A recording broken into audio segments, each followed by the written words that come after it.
తొంపై విరుచుకుపడ్డారు. విజన్ ఉన్న నాయకుడు మా చంద్రబాబు అని కొనియాడారు. గత వైసీపీ హయాంలో విద్యుత్ ఛార్జీలు పెంచిన ఘనత జగన్కు మాత్రమే సొంతమన్నారు. విద్యుత్ ఛార్జీలు పెంచి వినియోగదారులపై ఛార్జీల భారం మోపింది వైసీపీ ప్రభుత్వం కాదా అని ప్రశ్నించారు. ఇప్పుడు కూటమి ప్రభుత్వం పెంచిందని వైసీపీ ధర్నా చేయడం చాలా విడ్డూరంగా ఉందన్నారు. గత ప్రభుత్వంలో పెంచిన విద్యుత్ ఛార్జీలతో ప్రజలు తీవ్ర ఇబ్బందులు పడుతున్నారని, కానీ ఇప్పుడేమో మా ప్రభుత్వం మీ బురద జల్లే ప్రయత్నం చేస్తున్నారని మండిపడ్డారు.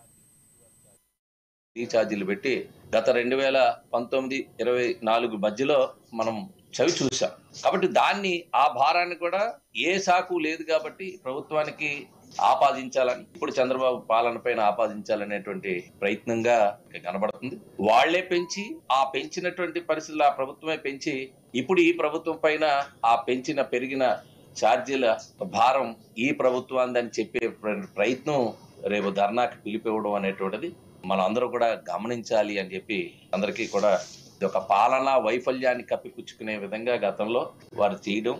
ఒకవైపు అసెంబ్లీకి రారు, ప్రతిపక్ష హోదా అంటారు. హోదా సభ్యుల వల్ల వస్తుంది.